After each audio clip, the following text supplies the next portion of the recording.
Bueno, continuamos con este estudio de Hechos de los Apóstoles y ya entramos en el capítulo 8. Esta historia tan maravillosa, tan hermosa, acá en el capítulo 8 se convierte en un drama. El drama había comenzado al final del capítulo 7 con la muerte de Esteban, pero comienza de una manera desoladora. Los primeros 4 versículos, y los leemos, dice: y Saulo consentía en su muerte. En aquel día hubo una gran persecución contra la iglesia que estaba en Jerusalén, y todos fueron esparcidos por las tierras de Judea y de Samaria, salvo los apóstoles. Y hombres piadosos llevaron a enterrar a Esteban e hicieron gran llanto sobre él. Y Saulo asolaba la iglesia y entrando casa por casa arrastraba a hombres y a mujeres y los entregaba en la cárcel. Es terrible como comienza este capítulo 8 de los Hechos. Vemos que aparece un personaje, el villano de la película, que luego se convertiría en el héroe, ¿no? Esas cosas que solo Dios hace. Pablo está asolando la iglesia, él comienza consintiendo en la muerte de Esteban. La palabra acá, consentir, no solamente es aprobar, él era el líder de todo eso y lo demuestra que llevaron la ropa de Esteban a sus pies, ¿no? Luego de eso dice que hay una gran persecución contra la iglesia que estaban en Jerusalén, y dice que todos fueron esparcidos. Fue tan grande la persecución que los que sobrevivieron huyeron, ¿no? Y que salvo los apóstoles, no sabemos de qué manera se quedaron en Jerusalén. Pero todos los demás fueron esparcidos. Es muy probable que los apóstoles se hayan quedado escondidos, sirviendo al Señor en las sombras, reuniéndose y siguiendo predicando la palabra en Jerusalén.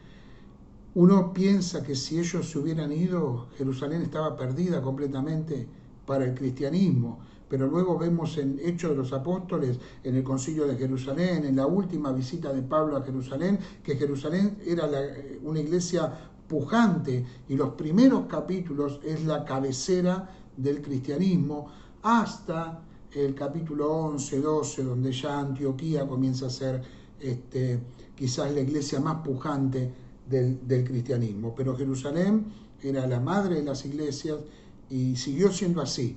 Ahora imagínense ustedes, todos fueron esparcidos y quedaron los apóstoles. La tarea de los apóstoles, la tarea que tuvieron, ¿no? Ahora parece ser que la muerte de Esteban divide las aguas un poquito en Jerusalén, porque este versículo 2, donde dice: hombres piadosos llevaron a enterrar a Esteban e hicieron gran llanto sobre él, la traducción a veces está como judíos devotos.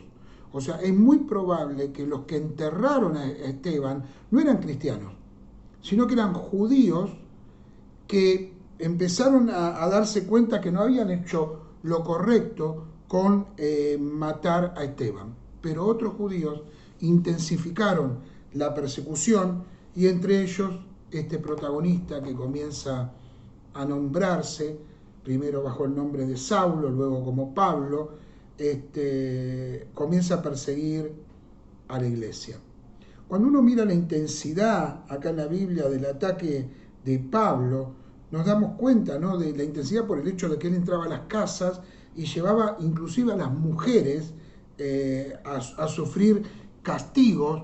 Dice que arrastraba a hombres y a mujeres y los entregaba en la cárcel.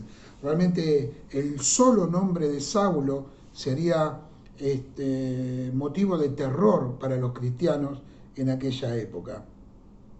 Según Hechos, capítulo 11, versículo 19, dice que estos que fueron esparcidos a lugares bastante lejanos, dice Fenicia, Chipre y Antioquía, ¿no?, por causa de la persecución de Esteban. Luego, a partir del versículo 5, comienza lo que es la predicación del Evangelio en Samaria. Samaria comienza a recibir el mensaje del Evangelio. Y acá la atención se centra en otro diácono llamado Felipe. Dice la palabra de Dios que Felipe va a Samaria a predicar la palabra. Dice que Felipe, descendiendo a la ciudad de Samaria, les predicaba a Cristo, versículo 5. Y dice que la gente unánime escuchaba atentamente las cosas que decía Felipe, oyendo y viendo las señales que él hacía. Porque dice que muchos que tenían espíritu inmundo salían, estos dando grandes voces, y muchos paralíticos y cojos eran sanados. Cuando los apóstoles en Jerusalén oyen estas cosas que habían sucedido, enviaron a Pedro y a Juan. Pedro y Juan fueron a ver qué era lo que estaba pasando en Samaria. Dice que cuando ellos llegan, les imponen las manos a los samaritanos y son llenos del Espíritu Santo. Ahí aparece un personaje llamado Simón, que es un hombre que creyó y que fue bautizado, pero creyó intelectualmente, no tuvo una fe salvadora, y pareciera ser que él lo que quería era tener el poder del Señor, pero no la salvación, ¿no?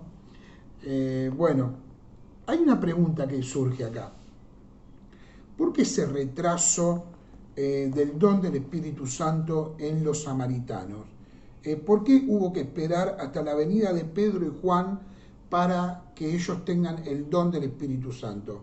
Es una pregunta que nos hacemos. Creo que ustedes también se la deben haber hecho. ¿Por qué, si el Espíritu había sido derramado en Pentecostés, no fue derramado cuando Felipe les predicó? Bueno, hay una respuesta para esto. Para eso tenemos que entender y recordar quiénes eran los samaritanos. Yo les dejo unos versículos para que ustedes lean, para que no se haga muy largo, que está Segunda Reyes, que ese sí lo vamos a leer, 17-24, pero después pueden leer Esdras capítulo 4, Nehemías capítulo 6, Juan capítulo 4, que nos habla también de los samaritanos. Pero vamos a buscar Segunda Reyes en el capítulo 17. Segunda Reyes capítulo 17, versículo 24. Dice: y trajo el rey de Asiria gente de Babilonia, de Cuta, de Aba, de Hamat y de Esepharbaim, y los puso en las ciudades de Samaria, en lugar de los hijos de Israel, y poseyeron a Samaria y habitaron en sus ciudades. ¿Qué quiere decir esto?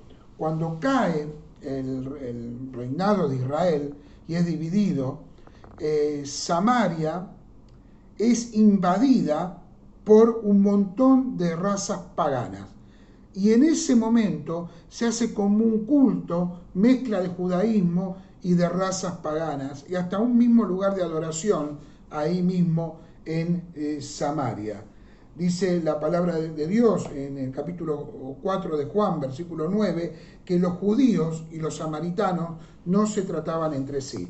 ¿Qué quería decir? Había una división muy grande entre samaritanos y judíos. Un judío evitaba pasar por Samaria, los acusaban de traidores y de haber dejado la pureza de la salvación al tener un sistema de adoración diferente al de los judíos. Los samaritanos no iban al templo de Jerusalén a adorar. Ahora, si el Espíritu Santo hubiera sido dado a los samaritanos mientras Felipe predicaba, imagínense, Felipe predica, los samaritanos se convierten, el Espíritu Santo cae sobre ellos, entonces los samaritanos muy probablemente hubieran pensado que serían una rama diferente del cristianismo, que adorarían según sus estándares y que serían como dos cristianismos diferentes, ¿no? Hubiera sido una fe distinta a la judía, un cristianismo distinto al de Jerusalén, y hubieran existido dos iglesias cristianas. Hubiera sido una división dentro del cristianismo, porque ellos no hubieran entendido de que tenían algo que ver con Jerusalén. Felipe fue, les predicó, aceptaron a Cristo y serían samaritanos creyendo en el cristianismo con una adoración completamente diferente, también influenciada por el paganismo. Pero por la imposición de manos de tanto de Pedro como de Juan, apóstoles de Jerusalén, se aseguró la unidad del cristianismo. De esa manera, el movimiento samaritano estaba identificado con Jerusalén. Fue una hermosa jugada del Espíritu Santo para mantener la unidad del pueblo. Luego, desde el versículo 26 al 40 del capítulo 8, vemos una hermosa historia, la historia de Felipe y el etíope. El Espíritu Santo guía a Felipe a predicarle a un etíope que era oficial de la reina de Etiopía, y este hombre vivía en África, en el sur, al sur de Egipto. O sea, era un gran imperio africano que estaba al sur de Egipto, bien lejos en el África. Es interesante que aunque Felipe nunca dejó Palestina, su mensaje llegó hasta los confines del África. Nunca sabemos dónde puede llegar la palabra de Dios cuando nosotros nos esforzamos y predicamos el Evangelio. Hagamos un poquito un análisis de esta historia de Felipe. Primero, lo que tenemos que entender, Felipe fue guiado por el Espíritu Santo. El Espíritu Santo impulsó a Felipe. Fíjense el versículo 26. Un ángel del Señor habló a Felipe diciendo: levántate y ve hacia el sur, porque el camino que desciende de Jerusalén a Gaza, el cual es desierto. Entonces Felipe, obedeciendo, se levantó y fue. Y sucedió que un etíope, eunuco, funcionario de Candace, reina de los etíopes, el cual estaba sobre todos sus tesoros y había venido a Jerusalén para adorar. El primer punto, Felipe, como todos nosotros, fue guiado por un ángel del Señor. Dice que un ángel del Señor lo levantó, le habló y le dijo: anda al camino que va al sur, que desciende de Jerusalén a Gaza. ¿Con qué se encuentra Felipe? Felipe se encuentra con un hombre, un etíope, un extranjero. Es el primer extranjero al que se le predica la palabra. El hombre era un alto oficial del gobierno, era un hombre con un cierto poder. También era un hombre con un compromiso, era un hombre comprometido, era un adorador, era un investigador de la fe, era un lector de las escrituras, estaba muy involucrado en las escrituras judías. Es muy probable que quizás haya pertenecido este etíope a las tribus de Israel, pero no lo dice. Él estaba ahí en el camino leyendo, dice la palabra de Dios, el libro de Isaías. Con eso se encontró Felipe, un hombre ansioso, leyendo las escrituras, que quizás en medio de esa lectura de búsqueda de Dios debe haber orado a Dios para poder entender lo que estaba leyendo, que no lo podía entender, y le debe haber pedido a Dios ayuda, y Dios le envió la ayuda por medio de Felipe. ¿Qué sintió Felipe?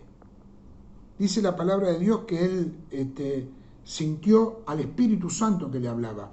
Fíjese el versículo 29. Y el Espíritu dijo a Felipe: acércate y júntate a ese carro. Debía ser una caravana que iba por ese camino, y cuando Felipe iba caminando con el resto de la caravana, el Espíritu Santo le dice: ¿ves ese carro que está ahí? Bueno, acércate a ese carro. No le dijo más nada. El Espíritu Santo dijo: anda y acércate al carro.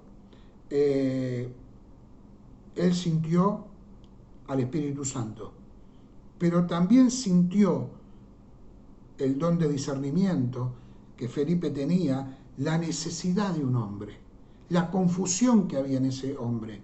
Sintió que ese hombre necesitaba conocer al Señor. ¿Qué fue lo que hizo Felipe? Bueno, es muy interesante. Felipe obedeció al Espíritu de Dios. Miren lo que dice. Acudiendo Felipe, le oyó que leía al profeta Isaías y dijo, ¿pero entiendes lo que lees? Él dijo, ¿y cómo podré si alguno no me enseñare?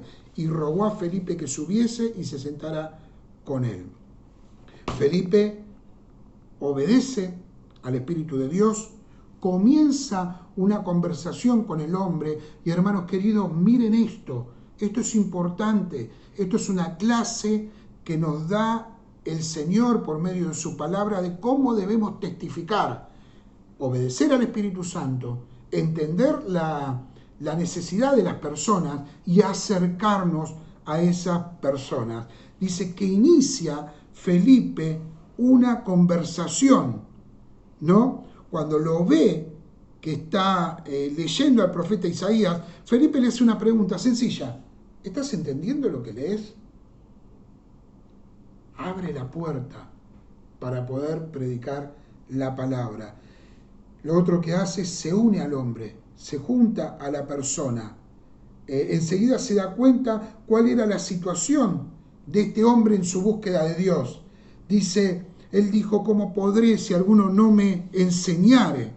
Y el pasaje que estaba leyendo este etíope, versículo 32, era este. Como oveja la muerte fue llevado, y como cordero mudo delante del que lo trasquila, así no abrió su boca. En su humillación no se le hizo justicia, mas su generación, ¿quién la contará? Porque fue quitada de la tierra su vida.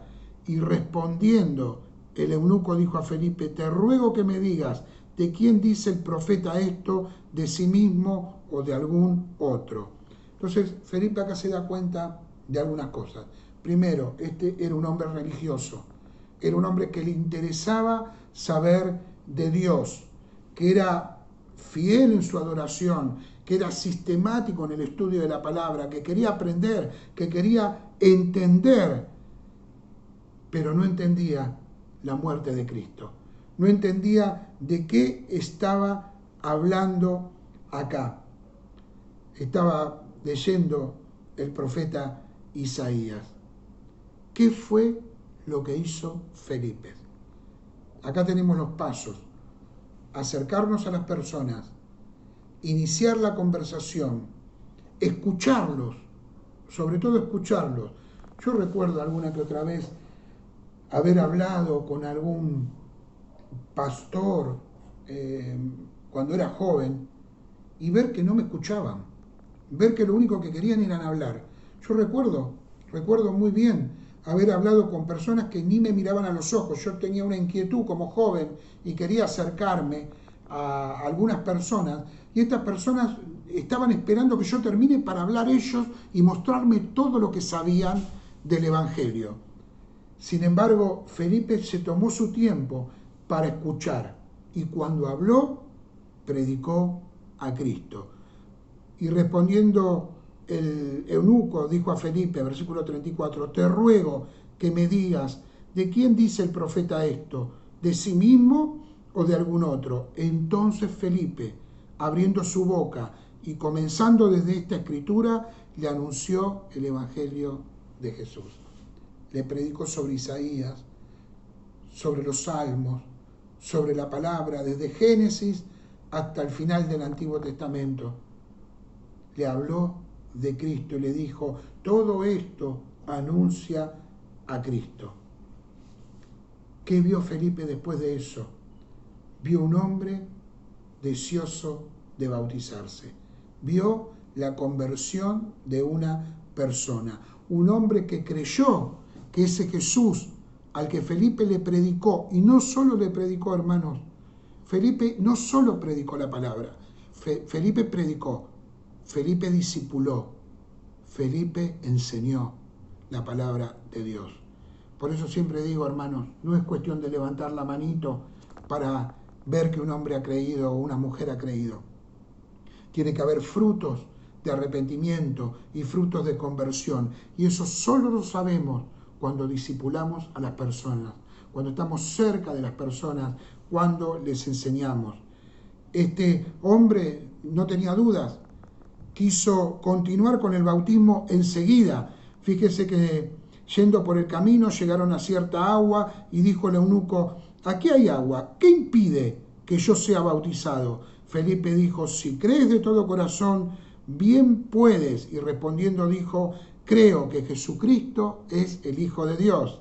Y mandó parar el carro y descendieron ambos al agua, Felipe y el eunuco, y le bautizó. Cuando subieron del agua, el Espíritu del Señor arrebató a Felipe y el eunuco no le vio más y siguió gozoso su camino.